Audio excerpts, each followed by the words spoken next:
You are listening to the 25th broadcast of TBR Radio's, the TBR History Hour, with your host, TBR contributing editor, Dr. Ed DeVries. In today's show, Dr. Ed talks with constitutional lawyer Jack Graham. Jack was one of the lawyers who argued in favor of Quebec secession before the Supreme Court of Canada.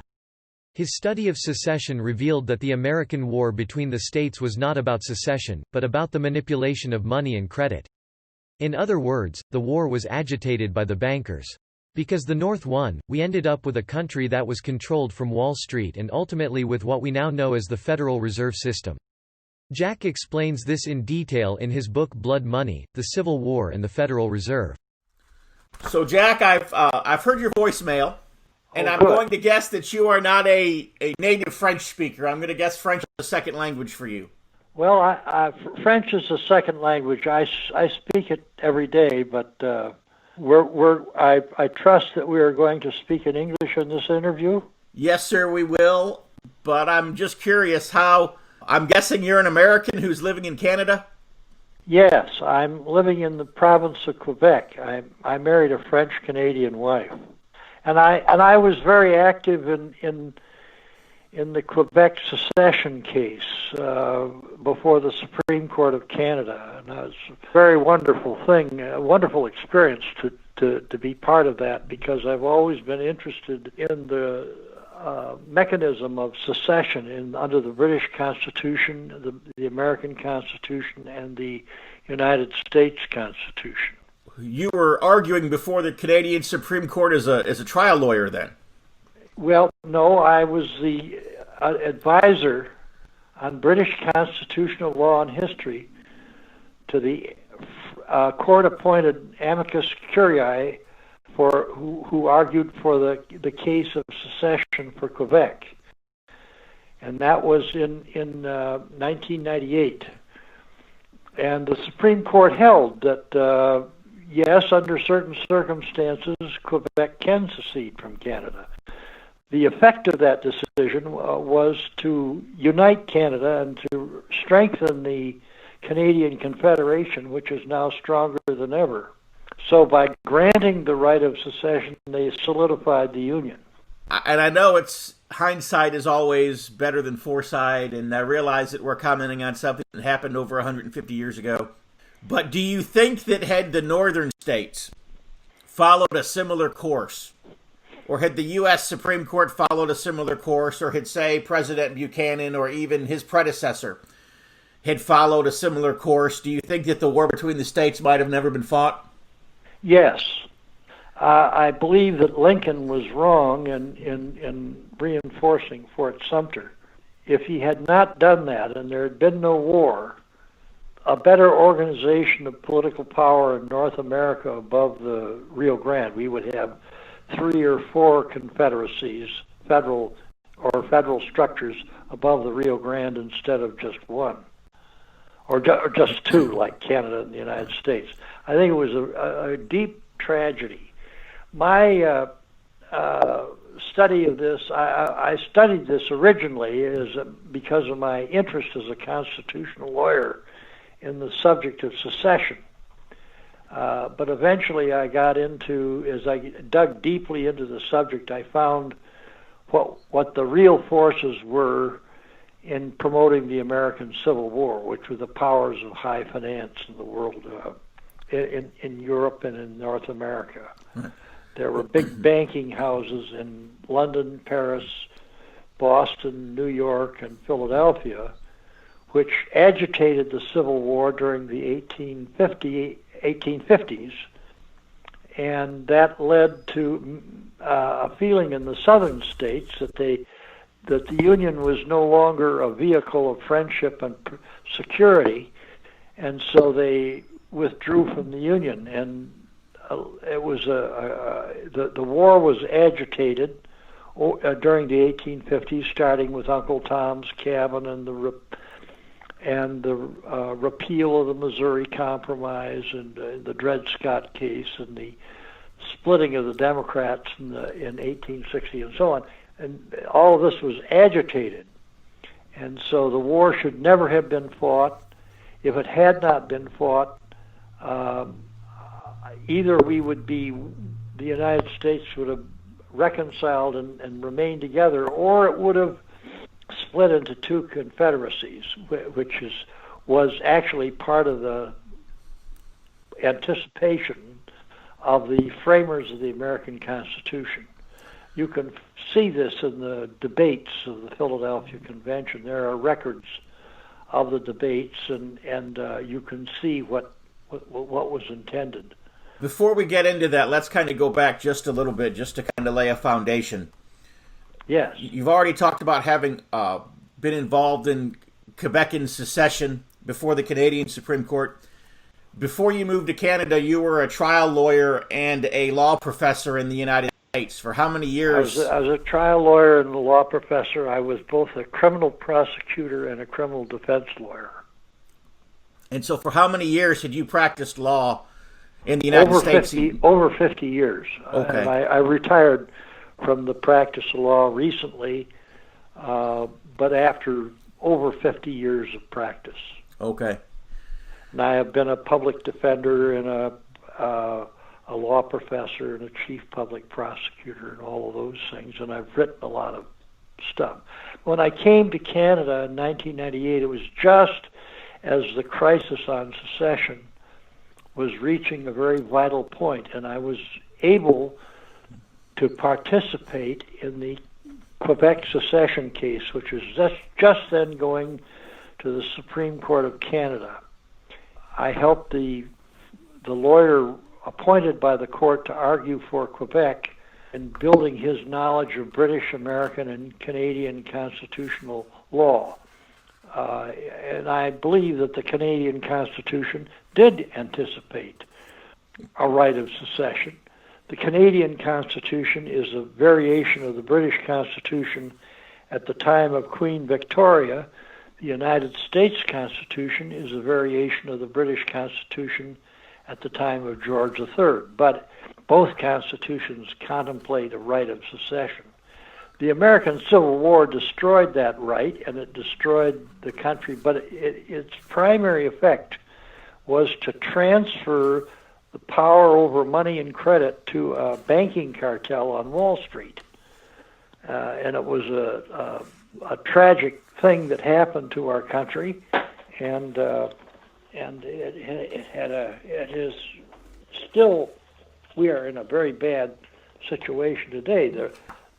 The country is run from behind the scenes by a banking cartel on Wall Street. That is a result of corrupt financing of the American Civil War. Again, just to kind of get into background before we get into the meat of the things that you're talking about now and that you've written in the book, you grew up in Minnesota, correct? I did. In the book that, was it your father had a relationship with Charles Lindbergh Sr., who was the senator? My father was a banker and an economist, and when I grew up in Brainerd, Minnesota, which is just 30 miles north of Little Falls, which was the home of Congressman Charles Lindbergh Sr., who was probably the greatest statesman that Minnesota ever produced.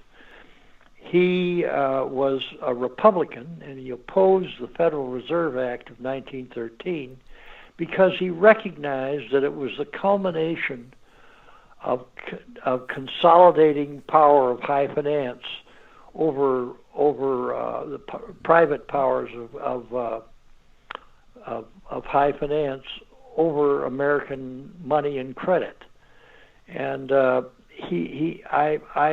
studied Charles Lindbergh in the 1980s when Minnesota was seized by a agricultural mortgage foreclosure crisis. And I wondered how this could happen because all of my clients were very good farmers and producing record crops. So why were we having a foreclosure crisis? Well, we had a foreclosure crisis because it was deliberately engineered. And it was deliberately engineered by powers of high finance, which is exactly what Charles Lindbergh thought. And he opposed the Federal Reserve System because he knew that it was a culmination of consolidating banking, the power of a banking cartel on Wall Street over American money and credit. I later learned that this banking cartel originated in the agitation of the American Civil War and the corrupt financing of the American Civil War, which is what my little monograph is all about. It is entitled Blood Money, the Civil War, and the Federal Reserve. There was the financing of the American Civil War was done by corrupt means, and it gave a banking cartel control, a private banking cartel control over money and credit. So we do not have an optimum system today because of the corruption that occurred in the financing of the American Civil War. The war was not about slavery because the South had the most distinguished abolition movement in the country. It was not about secession because New England had the strongest secession movement in the antebellum period, and it was not about money. It was not even about protective tariffs, which were abolished before the war broke out. So all the pretexts that are given, and we are taught that the war was about secession or slavery or tariffs, is just a concealment of the real truth, that the war was agitated by powers of high finance in London, Paris, Boston, New York, and Philadelphia. And these powers were consolidated as a result of the way the war was financed on Wall Street, and they gained control over our money and credit through corrupt legislation, starting with the National Bank Act of 1864 and carrying on and related legislation, and then this was all consolidated in the Federal Reserve Act of 1913, which was opposed by Congressman Charles Lindbergh Sr., the father of the aviator. You know the aviator, of course, but Charles Lindbergh Sr. was the father, and the aviator knew his father was a great man, and he was. He was Minnesota's greatest statesman. And I've included Congressman Lindbergh by mention in my book, but I mean, he was part of a school of thought that included Henry Clay Dean of Iowa, Alexander Del Mar of New York, and J.B. Jones of Virginia. Very astute observers who understood all along that the real cause of the war was not about slavery or secession or anything of that sort. It was about agitating a war and financing it in such a way as to gain control over banking and currency in the United States, which is what has happened. We have this today. We have a banking cartel on Wall Street that runs the country because they not only control money and credit, but they control the major news media of the United States, which is why they have such an awesome prejudice.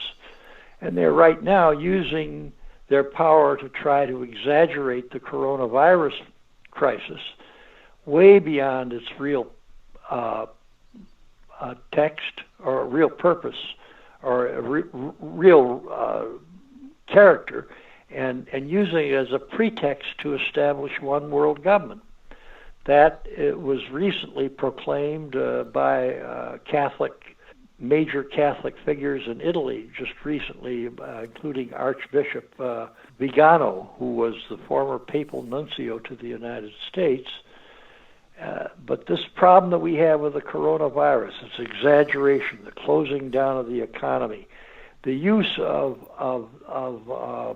the overplaying the game of global warming, which is quack science, and as I know because I was a specialist in forensic science and medicine, that is also a product of the powers of high finance in the world today in an attempt to establish one world government. All of this came out of the corrupt financing and agitation of the American Civil War. Just opened up a whole series of other things that we're going to talk about now after the commercial break.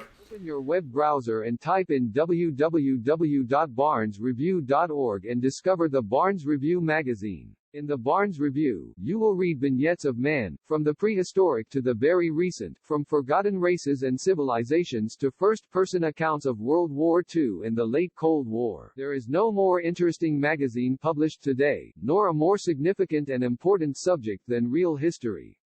So visit www.barnesreview.org and subscribe to the Barnes Review.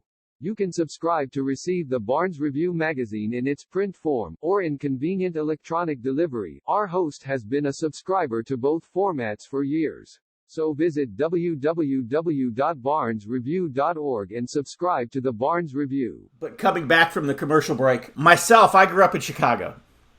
Oh, yes. And so I grew up, the product of a Yankee education.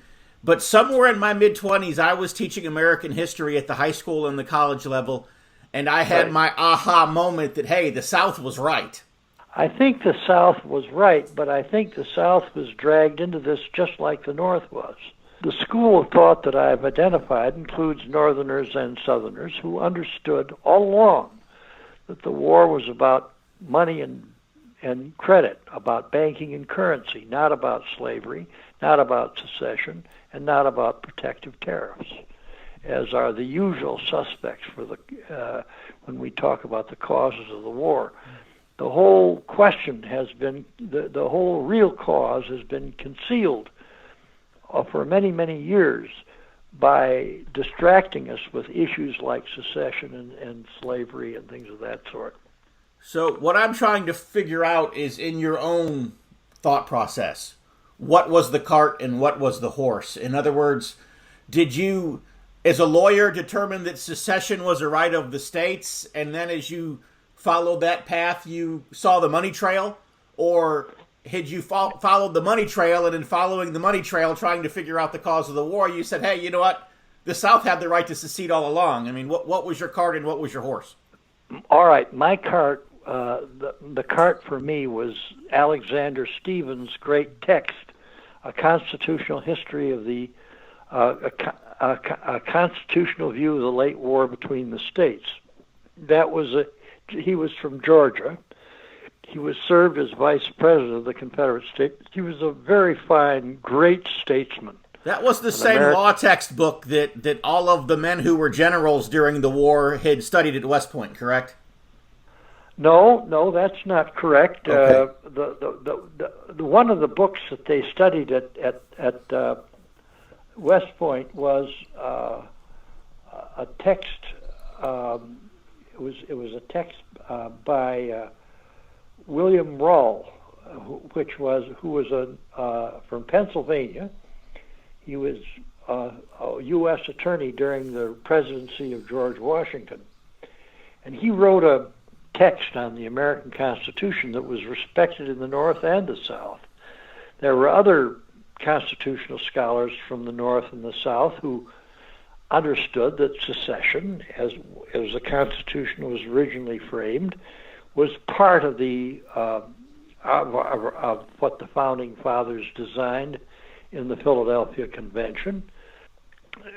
So I came to recognize something I had not learned in law school. I was converted by the reading of Alexander Stevens' book on the American Civil War and the right of secession.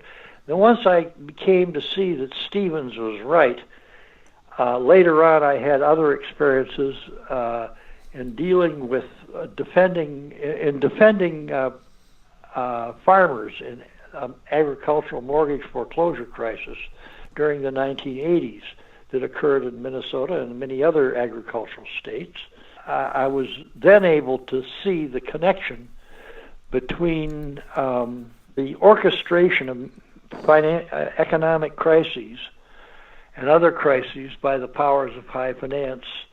And then I began to see that later on that the whole movement towards secession in the southern states was due to agitation, creating antagonisms between the North and the South that neither side felt at the outset, I could see that they were driven into the war by misunderstandings which were created by agitation. The major powers of high finance agitated the war by creating a series of crises, including Uncle Tom, the publication of Uncle Tom's Cabin, the repeal of the Missouri Compromise, the Dred Scott case, and so on and so forth, which agitated things to the point where secession was inevitable, and from there we had a civil war because it was all planned. It was all planned, and the Civil War was a very expensive proposition. It multiplied the national debt 53 times in only 4 or 5 years. So we talk about multiplying our national debt now. It was nothing compared to what occurred at that time. The cost of the war just was 3/4 of the assessed value of all taxable property in the United States in 1860. That's how much the war cost. So little wonder that it multiplied the national debt by 53 times. The war bonds were used to finance a new and dominant system of banking and currency under the National Bank Act of 1864, which in turn led to a consolidation of a banking cartel on Wall Street, which was consolidated by the Federal Reserve Act of 1913. And that's what really has happened. It was that process that created the banking cartel that we have today that runs us and is trying to lead us into one world government.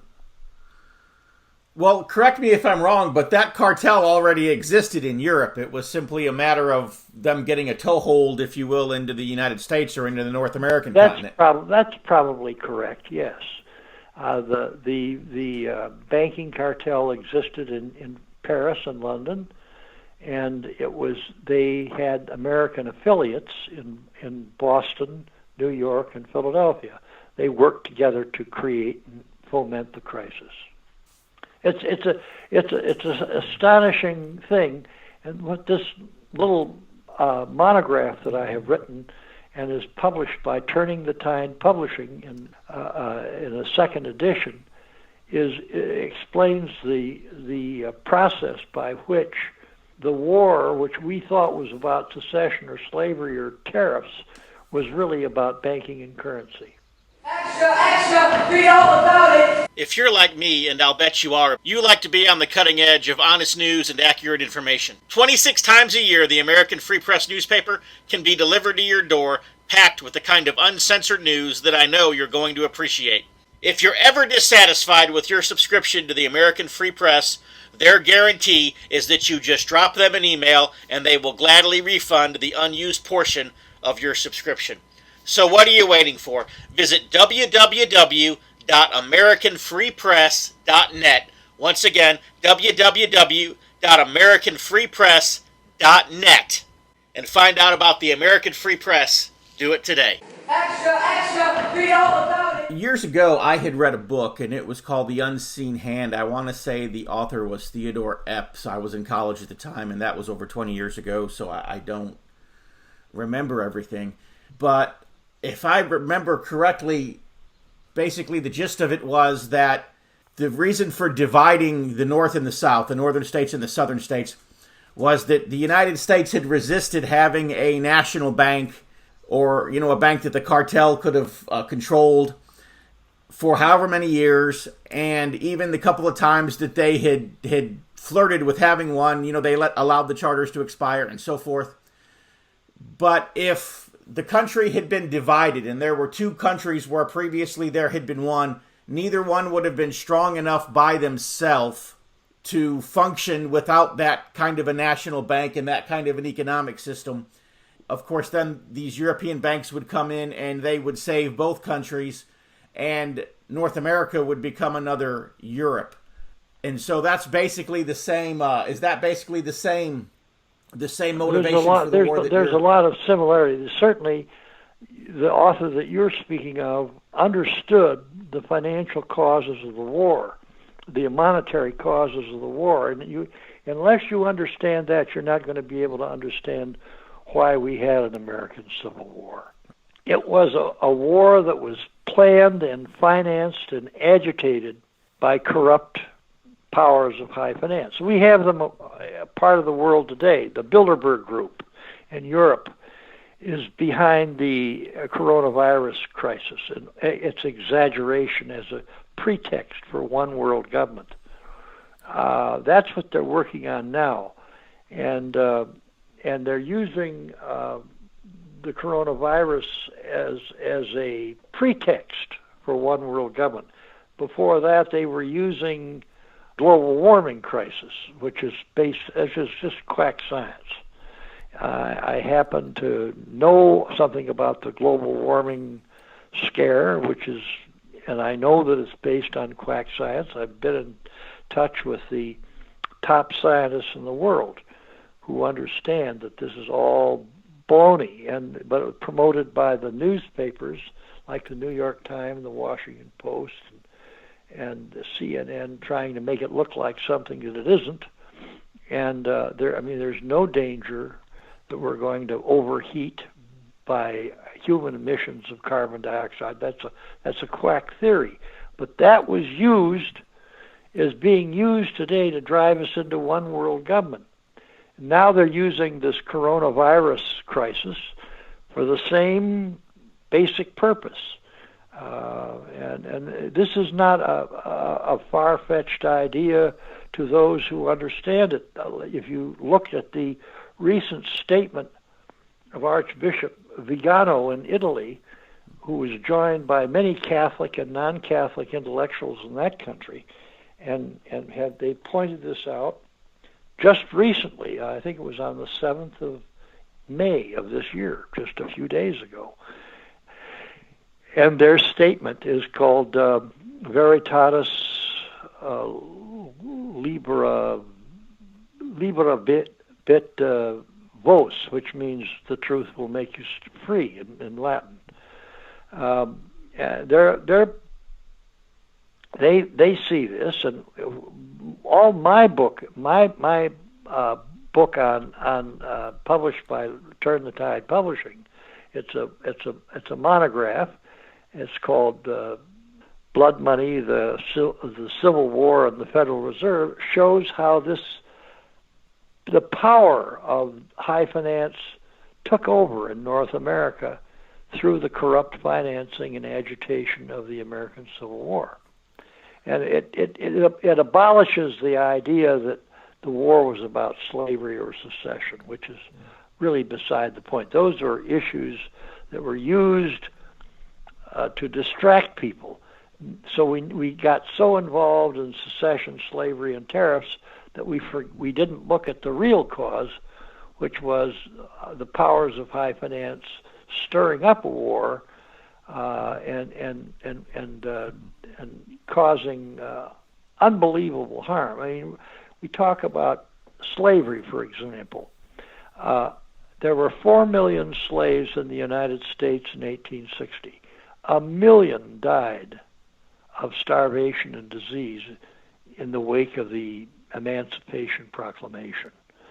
So it obviously, that just shows you how the whole idea to trying to make the question of slavery a cause for the war is just nonsense. It was a consequence of the war, and we lost. 1 out of 4 slaves died of starvation and disease. In the war, it was the war casualties among free persons in the country was about 1 in 27. So the harm to the slave race was much worse than the harm to free people.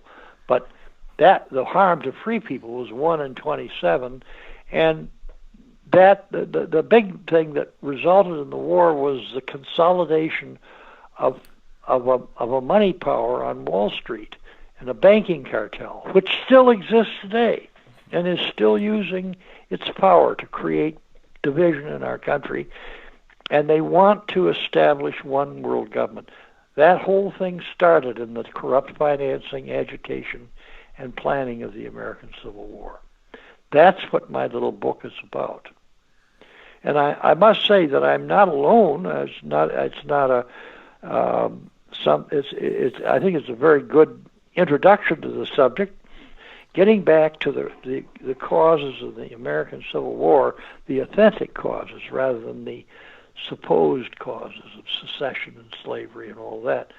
We're talking about a problem of high finance that agitates wars and crises and depressions and recessions and so on, to drive the American people into doing things that are not in the best interest of the country, but are in sympathetic, are convenient to the powers of high finance and gaining control of the world.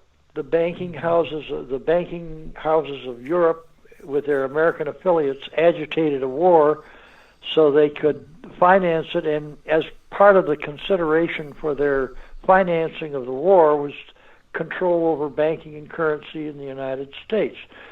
The South was actually, if I understand it right, the South was actually entertaining loans from the banks and so forth, whereas in the North, Lincoln kind of defied the banks and he printed greenbacks and so forth. And so, in other words, how do I say this? By winning the war, didn't Lincoln kind of mess up the bankers' plans? I mean, at least the South was playing along with the bankers and taking their money and indebting themselves to them. So in other words, would the bankers have not been better off with a divided country than a reunited one? And so how did the North winning that war basically, how did that affect the plan of the bankers, or am I totally misunderstanding everything? It's a view which I respect, but I don't happen to believe in it. The bankers wanted the country to be consolidated into one big country with control over money and credit from Wall Street, which they controlled. I think it was just as simple as that. It wasn't a question of trying to get the country divided. The bankers didn't want the country divided.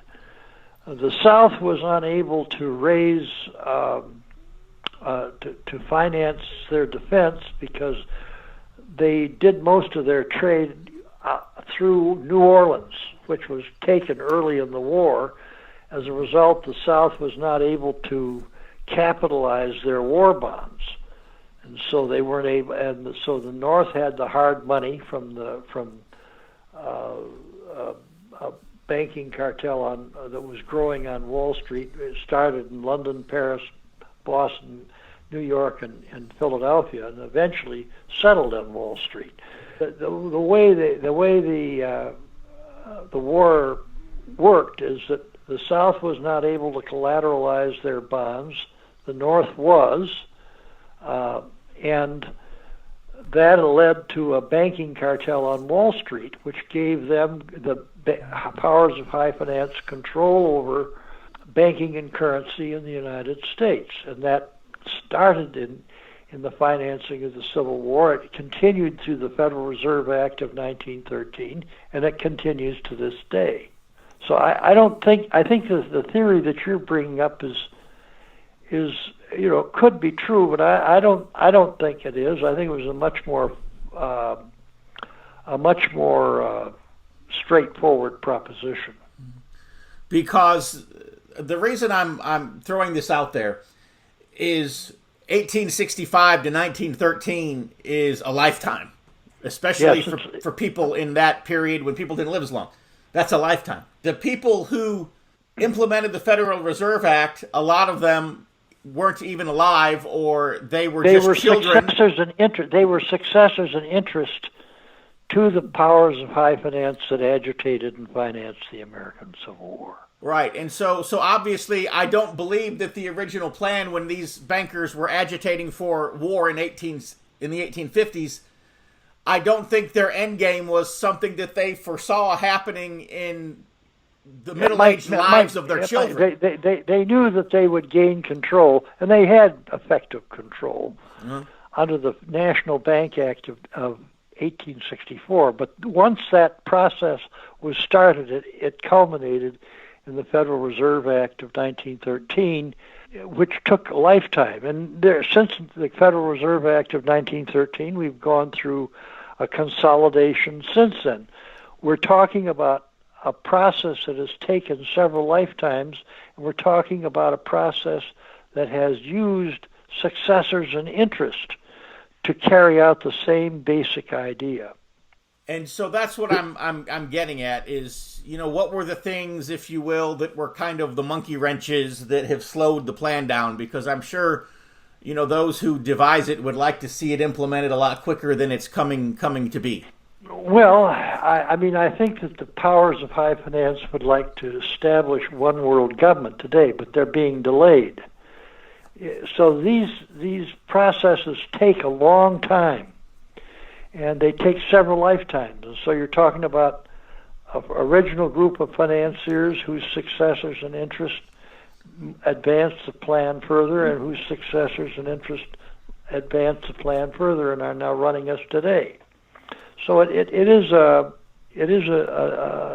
something that just happens overnight. Right. It's an historical process. Well, I tell people this, and of course, this is a biblical approach to this subject, but I that you have generation after generation of evil men, but they're all driven by the same devil. Well, that may be true. That may very well be true. The devil has millennia to implement the plan. Well, yes, and the powers of darkness and the spiritual powers of darkness are alive and have the same identity, while on Earth we are going through several generations of human beings. The Bill Gates and Henry Kissinger of our time are not different from the likes of August Belmont at the time of the election following the American Civil War. You may be correct in saying that this whole process is driven by powers of darkness in higher dimensions. That may be so, but what I'm getting down to something a little more basic. I'm saying that we have been led to believe that the war was about secession and slavery, which was not the case. The war was agitated by the powers of high finance to gain control over banking and currency and major newspapers and then run the country. And now they're the same. The successors in interest are today driving toward one world government. Welcome to the Christendom curriculum. Every parent who decides to homeschool wants to secure a great education for their child, while also saving time and money. But these days, many parents have another concern.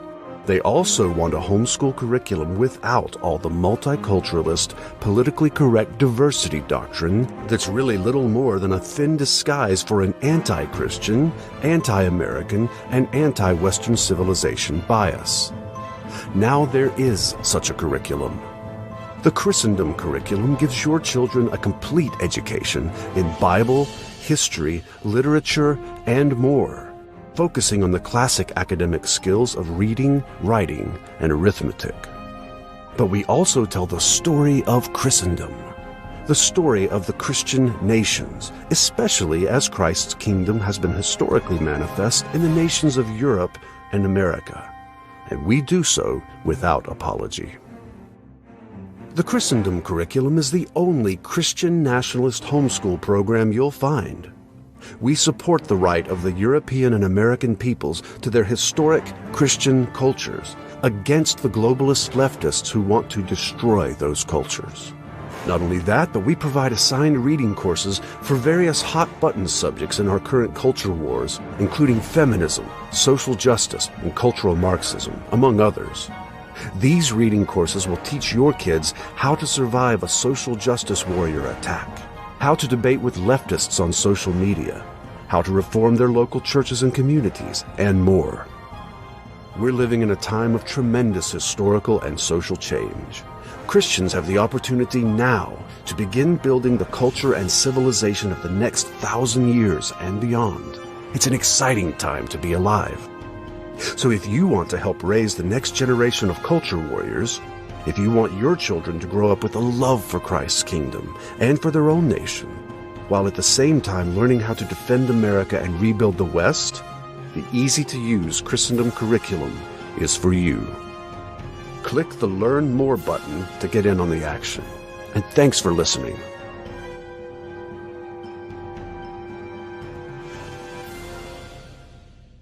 And you talk about the coronavirus. I made the statement a few weeks ago that had Pol Pot or Mao Zedong or Ho Chi Minh or Kim Jong-il, pick your tyrant of history, Mussolini, Adolf Hitler, Joseph Stalin, or Franklin Delano Roosevelt for that matter, had they realized that all they had to do was declare a public health emergency, the 20th century could have been spared of all but one of its wars. But the world has just laid down and rolled over for these people. Well, who would have thought that 93% of the world's churches would just voluntarily close their doors? Or that the biggest corporations of the world, and thank God for Elon Musk, who, had the courage to just look at a Monday and say, no, we're building cars today. But, all the major production companies of the world have just rolled over and closed their plants.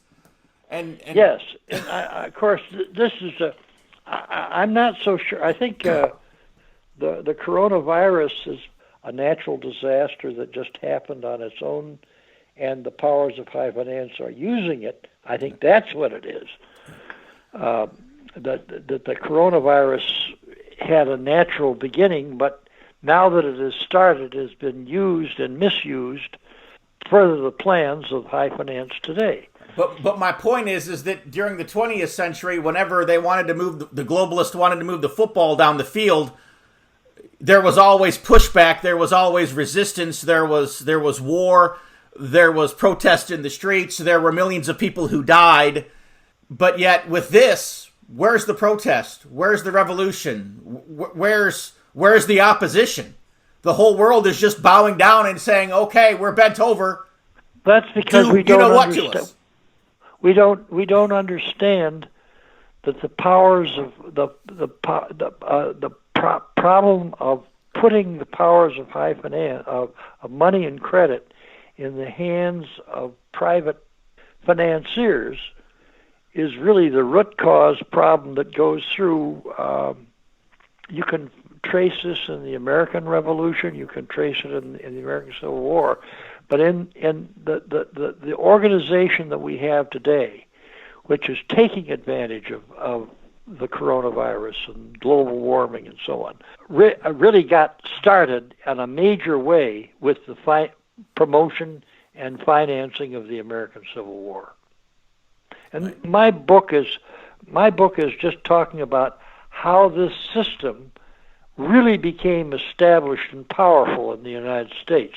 It became established and powerful in the United States with the agitation and financing of the American Civil War. And all of our talk about slavery and secession and so on are only distractions that keep us from understanding the central lesson that the war was caused by monetary events.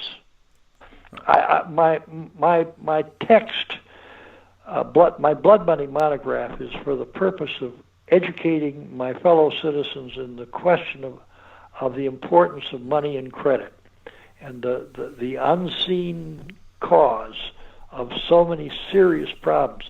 If people once understand the war was not about secession and slavery, but was about money and credit, they will be able to understand history in one generation or another much better than they can without this understanding.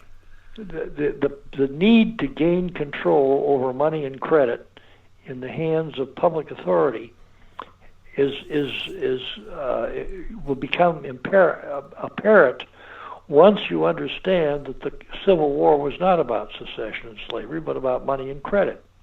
This is a lesson in history that repeats again and again and again in one generation to the next. Well, one of the last chapters in your book, and I think it's one that might kind of put a lot of your book into perspective. Why was Salmon P. Chase on the $10,000 bill? Well, because Salmon P. Chase was Lincoln's Secretary of the Treasury. He was the one who sold the monetary independence of the United States to the big banking houses in Europe through the National Bank Act of 1864, which said, okay, you could use these war bonds not only to earn interest, but they become an obligatory capital basis of a new and privileged system of banking and currency. And only these powers in Europe that had provided the hard money to the North had enough of these bonds to gain control over a new and new system of banking and currency. That was produced by Salmon P. Chase. And so he is when the Federal Reserve System gained control over banking and currency in the United States, and they were still printing the $10,000 bill, they honored him by putting him on the $10,000 bill. George Washington is on the $1 bill, and Thomas Jefferson is on the $2 bill, and Lincoln is on the $5 bill, because these were heroes that the common man thought were really important. The man who really was important was Salmon P. Chase. He was the one who arranged the financing of the American Civil War through the National Bank Act of 1864. And these details are discussed in my monograph. So you will understand that this is a problem that we have not paid attention to. Most people who are concerned about the coronavirus today have no idea that this is about high finance. But once you see how high finance worked in the Civil War, you'll see it again in one generation after another, including our present generation. Hello, I'm Tom Strain, Lieutenant Commander-in-Chief of the Sons of Confederate Veterans. The Confederate flag, Confederate symbols, and the reputation of our Confederate ancestors has come under attack. The Sons of Confederate Veterans is actively fending off our detractors, but there is only so much that we can do. We need your help. Contact your local, state, and national elected politicians and tell them that you will not tolerate these attacks on our heritage. You can also visit scv.org, download an application to join us in our fight to preserve our Southern heritage. Visit scv.org today. If you don't have a Confederate ancestor and you are tired of American history disappearing, you can assist us by becoming a friend of the SCV. Please visit scvheritagedefense.org and make a donation to the Heritage Defense Fund. We hope that you will join us in the fight to defend the Confederate soldiers' good name.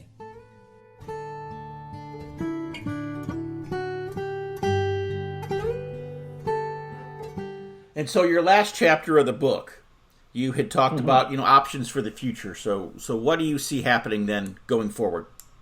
I'm talking about a way that we can reform our system of banking and currency so as to put this under public control and not in the hidden hands of high finance. The powers of high finance are dangerous because they are hidden behind false pretexts and appearances. Because they are hidden, they abuse their powers. If banking and currency is a public function and is subject to auditing and is transparent, the danger that the powers of high finance now pose will be abolished. So it's talking about how to transform our system of money and credit into a public function as the framers intended and as Blackstone stated was necessary, and we will prevent powers of high finance hiding behind the scenes, causing all this trouble, and we don't know it. It talks about how to correct that, and I explain it in several stages how to reform our system of banking and currency, and also how to reestablish a system whereby we can have constitutional reform at the same time, which will keep us from fighting unnecessary wars and being bullied by these phony crises about global warming and such like. The last chapter talks about how to reform the system, and there are certain things that can be done. A lot of our national debt, for example, can be obliterated by in various ways. The use of U.S. notes and as a transitional measure, also repudiation of public debt that can be justly and responsibly repudiated, and we'll have a situation that is much more manageable than what we have now. Well, you had mentioned in your book that the Constitution is pretty clear on the subject, that money in this country is to consist of coin. That was the plan that the framers of the American Constitution had. So if we went back to hard money, essentially, and I think you had even, you had mentioned... I'm not necessarily saying that's a solution for the future. I'm only saying that was the system that the framers of the Constitution instituted. Okay, so that's what I was asking then, if you were advocating for hard money. I know at one point in the book you had even... Well, I mean, there are people like Ron Paul who believe that. I don't know whether I do or not, but I do know that Ron Paul represents a system of banking, money and credit, which the framers of the Constitution intended. There's no doubt that he's right about that. That the framers of the Constitution intended the power of Congress to coin money was a power to circulate gold and silver coin. Because I know Congressman Lindbergh had even, had tried to advocate for some kind of an honest system of paper money. And so I wasn't for sure if in mentioning that in your book, if you were being critical of that or if you were... No, I wasn't being critical of that. Okay. I don't know. I don't know whether gold and silver coin is a magic solution or not. But I do know that whatever system we adopt, it must be in public control. It must be subject to audit. It must be transparent. It must be subject to inspection. It must be carefully regulated so that it is not taken over by private interests seeking to promote their own ends and control over society. Well, I don't think that the bankers today who want one world government have the foggiest idea what they're talking about. Bill Gates thinks that he knows something. Well, he really doesn't. I don't know the answers of all the problems in the world, but I do know that money and credit has to be under public control. Well, let me put a doomsday scenario out there for you, and it's not a doomsday scenario of my own creation. I'll tell you who the creator of it was. It was Scott Lively, who came within a hair's breadth of becoming the governor of Massachusetts in this last election. But Scott, and he's been a guest on our show in the past, but he sent me an article here yesterday, actually, that he's written. And what he's wondering is it possible that, given the number of CEOs, like, for example, Bill Gates, we talked about him, resigned his position as the chairman of Microsoft right before this whole thing blew up, and there were 80-some other CEOs who did the same thing. Did they know it was coming? And the doomsday scenario is that the world's monetary system was already on the verge of collapsing anyways. So why not, respond to this virus in such a way where the governments of the world could crash their own economies and we can blame it all on the virus rather than the politicians and the bankers. And essentially the bankers come in to save the world, and here's the offer. Everybody's debts will be wiped clean. You no longer have a mortgage. You no longer have a car payment. You no longer have a student loan, but here's the catch. You've got to buy into this new globalist monetary system. Well, that may be what their present strategy is. And of course, that would be the wrong way to go. But I happen to believe in strong nation states. One reason why I support Trump is not because I'm a Trump fan or anything. I was for Dr. Ben Carson for president, but he is right. Mr. Trump is right in talking about strong nation states and public monetary system, and we should not be having people like Bill Gates running the show, because Bill Gates doesn't have enough competence to guide the civilization of the earth. Well, Bill Gates said something interesting recently that blew my mind, and that was, he said that with the right vaccination program, he said we can make everybody healthy, and it will only reduce the world's population by 15%, which of course to him is the key word, sustainable. I thought viruses were supposed to save lives, not kill 15% of the world's population. But anyways, well, right. Yeah. Well, they had several boogeymen. They had overpopulation, and they had the global warming, and now they have the coronavirus. They're just using using all of these events in history as a pretext for one world government, which they will control by controlling banking and currency throughout the world.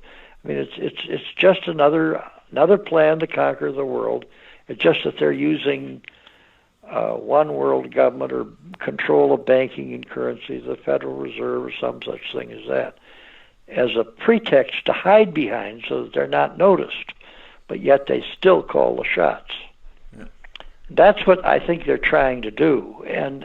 But keep in mind, and this is why my monograph by Turning the Tide Publishing is important, is that it clearly enunciates the American Civil War was the opportunity for these people to gain control, private control of banking and currency, and money and credit, and to hide behind a pretext.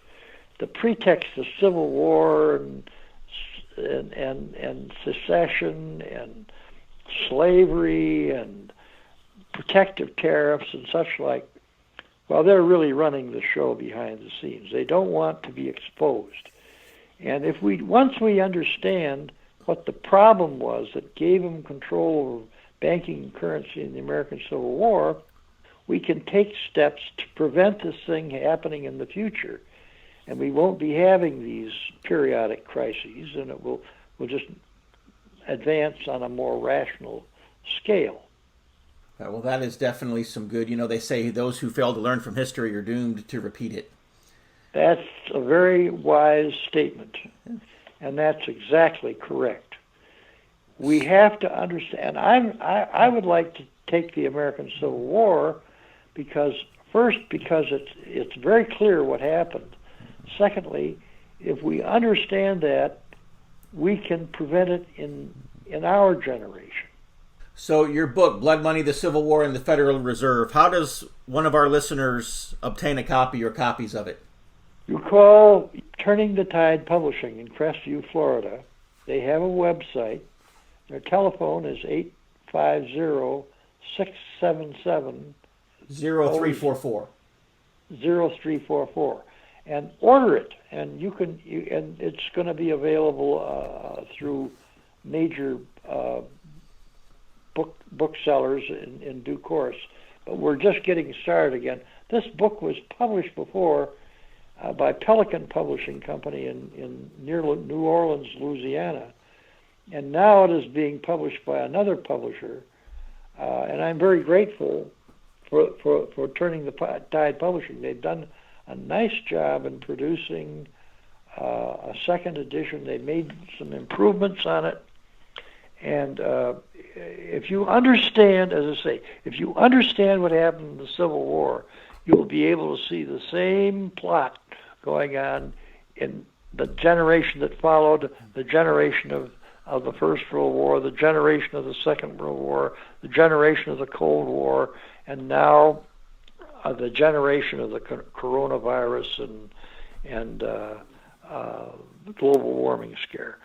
If you'll take your web browser and go to www.turningthetidepublishing.com, www.turningthetidepublishing.com, you can purchase a copy of Jack's book, Blood Money in the American Civil War. Go to our website, www.barnesreview.org. You can find out about the Barnes Review